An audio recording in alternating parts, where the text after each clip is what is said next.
Big boss Kannada season 12 2 ವಾರ ಕಳೀತಾ ಬಂತು. ಬಿಗ್ ಬಾಸ್ ತಂಡ ಹೇಳಿದಂತೆ ಎಕ್ಸ್ಪೆಕ್ಟ್ ದಿ ಅನ್ಎಕ್ಸ್ಪೆಕ್ಟ್ ಎನ್ನುವ ಹಾಗೆ 2 ವಾರದಲ್ಲಿ ಹಲವಾರು ಟ್ವಿಸ್ಟ್ಗಳು ಸ್ಪರ್ಧಿಗಳಿಗೆ ಎದುರಾಗಿದೆ.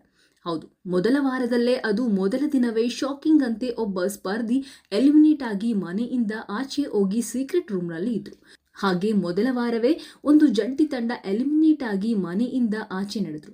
ಅಷ್ಟೇ ಅಲ್ಲ, ಎಲಿಮಿನೇಟ್ ಆಗಿ ಹೋದ ರಕ್ಷಿತಾ ಶೆಟ್ಟಿ ಅವರು ಕೂಡ ಮನೆಗೆ ರೀ ಎಂಟ್ರಿ ಕೊಟ್ಟಿದ್ದಾರೆ.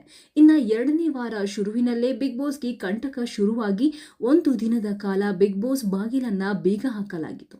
ಇದೀಗ ಮತ್ತೆ ಬಿಗ್ ಬಾಸ್ ರೀ ಓಪನ್ ಆಗಿದ್ದು ಎಲ್ಲ ಸ್ಪರ್ಧಿಗಳು ಮನೆಗೆ ಹಿಂದಿರುಗಿದ್ದಾರೆ. ಇನ್ನ ಈ ವಾರದ ಕಿಚ್ಚನ ಪಂಚಾಯಿತಿ ಶೂಟಿಂಗ್ ಈಗಾಗಲೇ ಆರಂಭಗೊಂಡಿದೆ. ಇನ್ನು ಇಷ್ಟು ದಿನ ಸೈಲೆಂಟ್ ಆಗಿ ಇದ್ದ ಜಾನ್ವಿ ಅವರು 2ನೇ ವಾರ ಶುರುವಿನಲ್ಲೇ ತಮ್ಮ ಅಟ್ಟಹಾಸವನ್ನ ಮೆರೆಯುತ್ತಿದ್ದಾರೆ. ಇನ್ನು ಈ ವರ್ತನೆ ಬಗ್ಗೆ ಕಿಚ್ಚ ಸುದೀಪ್ ಅವರು ಇಂದಿನ ಕಿಚ್ಚನ ಪಂಚಾಯಿತಿಯಲ್ಲಿ ಕ್ಲಾಸ್ ತೆಗೆದುಕೊಂಡು ಎಲ್ಲರ ಮುಂದೆ ಚಳಿ ಬಿಡಿಸಿದ್ದಾರೆ. ಹೌದು, ಜಾನ್ವಿ ಅವರು ಮೊದಲನೇ ವಾರದಲ್ಲಿ ಸೈಲೆಂಟ್ ಆಗಿ ಆಡ್ತಾ ಇದ್ರು. ಗುಂಪಲ್ಲಿ ಗೋವಿಂದ ಎನ್ನುವ ಟೈಟಲ್ ಅನ್ನ ಪಡೆದ ಕೂಡಲೇ 2ನೇ ವಾರ ಶುರುವಿನಿಂದಲೇ ತಮ್ಮ ಕಿರುಚಾಟ ಕೂಗಾಟ ಶುರು ಮಾಡಿಕೊಂಡಿದ್ದಾರೆ. ಮನೆಯನ್ನ ರಣರಂಗವಾಗಿ ಮಾಡಿದ್ದಾರೆ. ಮಾತಿನ ಬರದಲ್ಲಿ ಹಲವಾರು ಅಸಭ್ಯ ಪದಗಳನ್ನ ಬಳಸಿದ ಕಾರಣ ಇಂದಿನ ಕಿಚ್ಚನ ಪಂಚಾಯಿತಿಯಲ್ಲಿ ಕಿಚ್ಚ ಸುದೀಪ್ ಅವರು ತರಾಟೆಗೆ ತೆಗೆದುಕೊಂಡಿದ್ದಾರೆ. ಹೌದು, ಮಾತಿನ ಬರದಲ್ಲಿ ಜಾನ್ವಿ ಅವರು ಗಾಂಚಲಿ ಎನ್ನುವ ಪದವನ್ನ ಬಳಕೆ ಮಾಡಿದ್ದರು. ಇದರ ಕುರಿತಾಗಿ ಇಂದು ಕಿಚ್ಚ ಸುದೀಪ್ ಅವರು ನೇರವಾಗಿ ಜಾನ್ವಿ ಅವರಿಗೆ ಗಾಂಚಲಿ ಅಂದರೇನು, ಅದರ ಪ್ರಾಪರ್ ಮೀನಿಂಗ್ ಸ್ವಲ್ಪ ತಿಳಿಸಿ ಎಂದು ಕೇಳಿದ್ದಾರೆ.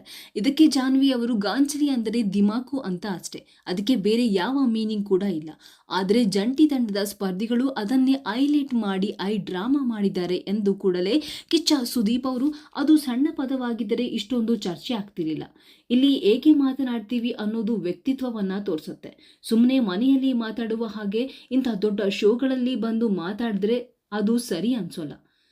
ಈ ಥರ ಎಲ್ಲ ಮಾತಾಡೋದಾದ್ರೆ ನೀವು ಚಿಕ್ಕವರಾಗಿ ಕಾಣಿಸ್ತೀರಾ ಹೊರತು ಬೇರೆ ಏನೂ ಅಲ್ಲ. ಇದೇ ಅಂತ ಅಲ್ಲ, ಹಲವು ಅಸಭ್ಯ ಪದಗಳು ಈ ಮನೆಯಲ್ಲಿ ಕೆಲವರ ಬಾಯಿಯಲ್ಲಿ ಬರ್ತಾ ಇದೆ. ಪ್ರತಿಯೊಬ್ಬರಿಗೂ ವಾರ್ನ್ ಮಾಡ್ತಾ ಕೂರೋಕೆ ಆಗಲ್ಲ. ಮಾತಿನಲ್ಲಿ ಹಿಡಿತಾ ಇರಲಿ.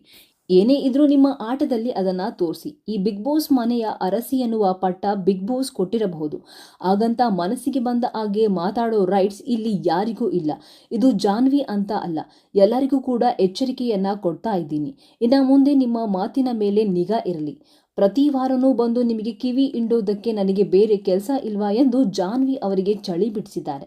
ಇನ್ನು ಕಿಚ್ಚ ಸುದೀಪ್ ಅವರು ಹೇಳಿದ ಬುದ್ಧಿಮಾತು ಜಾನ್ವಿ ಅವರು ಒಪ್ಪಿಕೊಂಡು ಜಂಟಿ ತಂಡದ ಸ್ಪರ್ಧಿಗಳಿಗೂ ಹಾಗೂ ಬಿಗ್ ಬಾಸ್ ವೀಕ್ಷಕರಿಗೂ ಹಾಗೂ ಕಿಚ್ಚ ಸುದೀಪ್ ಅವರಿಗೂ ಕ್ಷಮೆಯನ್ನ ಕೇಳಿದ್ದಾರೆ. ಇನ್ನು ಈ ವಾರದ ಎಲಿಮಿನೇಷನ್ ಅಲ್ಲಿ ಯಾವ ಸ್ಪರ್ಧಿ ಸೇವ್ ಆಗಿದ್ದಾರೆ, ಯಾವ ಸ್ಪರ್ಧಿ ಡೇಂಜರ್ ಝೋನ್ ನಲ್ಲಿ ಇದ್ದಾರೆ ಎನ್ನುವ ವಿಚಾರವನ್ನ ಮುಂದಿನ ವಿಡಿಯೋ ಒಂದರಲ್ಲಿ ತಿಳಿಸ್ತೀನಿ.